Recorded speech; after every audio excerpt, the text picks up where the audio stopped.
Ngayon po, part 3 po tayo sa ating topic about bakla. Ang bakla ba ay pwedeng maligtas? Kaya po sabi ng Bible sa makikita natin that whosoever believeth in Him should not perish but have everlasting life. So ang bakla, ang tumboy ay mayroon po silang kaluluwa. Yes, ang bakla po ay hindi po maluwalhati ang Panginoong Diyos. Kasi kung babasahin natin ang Bible, no, doon sa Sodom at Gomorrah, no, sinira sa Diyos, no, nilaglag sa Diyos dahil sila po ay masama, no. Nandoon na po yung mga tumboy at mga bakla. Pero sa ating topic po mga kapatid, mga kaibigan, ang bakla ba ay pwede pong maligtas? Yan po ay tanong, kung pwede ba maligtas ang isang bakla. Ito po ay isang educational, spiritual purposes only. Mayroon pong bakla na transgender na siya po ay naligtas doon sa funeral service. Mayroong nag-preach, may nagbahagi sa salita ng Diyos about po sa kaligtasan ng kaluluwa, ay yung transgender na bakla ay naligtas at siya ay naging pastor at kinamit sa Diyos. Ngayon patay na po siya.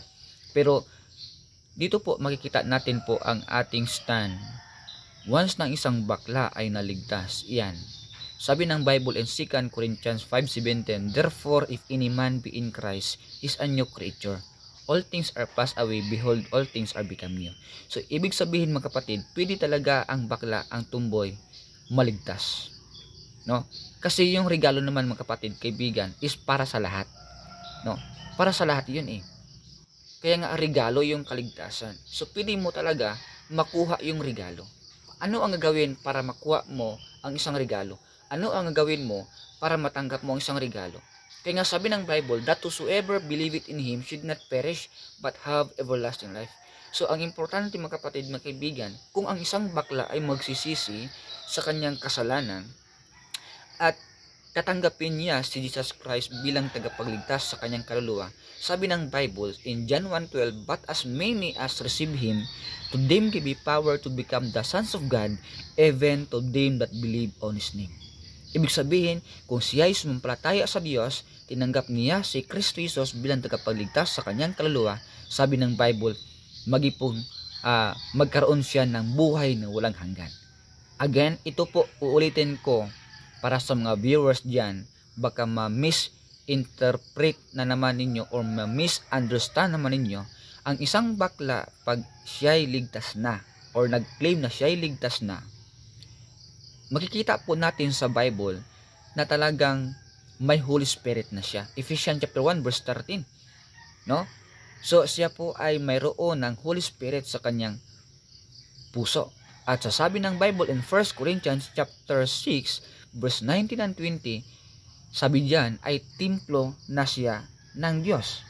So ibig sabihin, pag templo na siya ng Diyos mga kapatid, mga kaibigan, ay hindi na talaga pwede na mananatili siya sa kanyang pagkabakla. Kasi may Holy Spirit na siya. Babasahin natin ang verse 19 ng 1 Corinthians chapter 6. Sabi dito, o hindi baga ninyo nalalaman na ang inyong katawan ay templo ng Espiritu Santo na nasa inyo, na tinanggap ninyo sa Diyos at hindi kayo sa inyong sarili.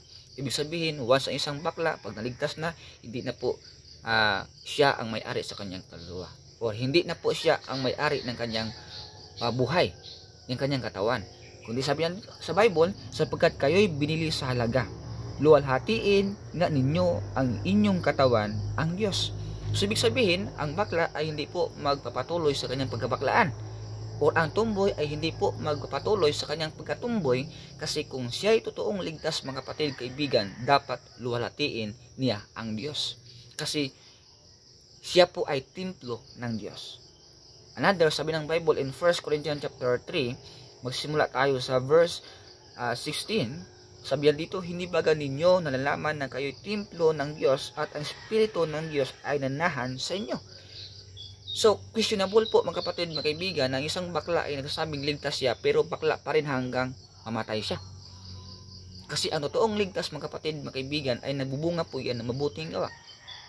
Ang totoong ligtas mga kapatid ay nagresulta po yan sa mabuting gawa. Kaya, based sa Bible, pag ang isang bakla ay ligtas na, pero bakla pa rin, how many years na nakalipas, aba, hindi ko masabi kung ligtas ba yan. Tulad ng isang bakla, transgender. No, siya ay nagpastor, nagbabago ang kanyang buhay. Bakit? Kasi Ephesians chapter 4 verse 30, grieve not the Holy Spirit. So, ibig sabihin, yung Holy Spirit, mga kapatid, kaibigan, hindi po yan masaya pag ikaw ay nanatili sa pagkabaklaan mo o sa pagkatomboy mo. No? Ang Holy Spirit po, mga kapatid, mga kaibigan, yan po ay tutulong sa iyo para ikaw ay magbago. Kasi grieve not the Holy Spirit. Hindi po yan masaya pag ikaw ay nanatiling bakla. Okay? So, yan po mga kapatid, sa verse 17, kung gibain ng sinuman ang templo ng Diyos, siya'y igigiba ng Diyos sapagkat ang templo ng Diyos ay banal, na ang templong ito ay kayo. So, ang totoong ligtas mga kapatid, mga kaibigan, magbabago yan. Hindi po yan pagka mamaya, hindi na yan bakla. But process po yan eh. Tutulungan ka ng Holy Spirit na ikaw ay magbago. Ipakita sa Holy Spirit na babaguhin niya yung isang taong ligtas na. Kasi hindi naman pwede o hindi naman ikalulhati ng Diyos na ang kanyang anak galing sa pagkabakla ay bakla pa rin. No? So, again, ang bakla ay pwede talagang maligtas. Kung may bakla man diyan, isulinin niyo. Isulinin niyo. I-share niyo paano maligtas. Pag siya ay sumampalataya sa Diyos, tinanggap niya si Kristo Jesus bilang tagapagligtas sa kanyang luluwa. Pagligtas na yan, ilang years, pag siya po ay nagbago, hindi na siya bakla, lalaking na siya, yan po ay totoong ligtas. Genuine faith.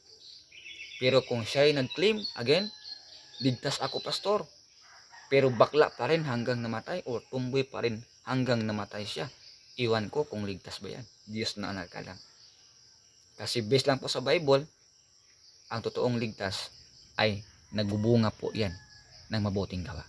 Ang pagbabakla ay hindi po mabuting gawa yan. Yan po ay deception ni Satanas. Okay? So, yun lang po. Sana maunawaan po natin ang bidyong ito patungkol po sa bakla. Pero, pag may bakla po na makita ko sa daan, isolwinin ko. Kasi, may chance pa yan maligtas once na sila sumampalataya sa Diyos. Tatanggapin nila si Christ bilang tagapagligtas sa kanilang kaluluwa. Maligtas po yan. Kasi ang Bible nagsasabi that whosoever believeth on Him should not perish but have everlasting life. Maraming salamat and God bless ating lahat.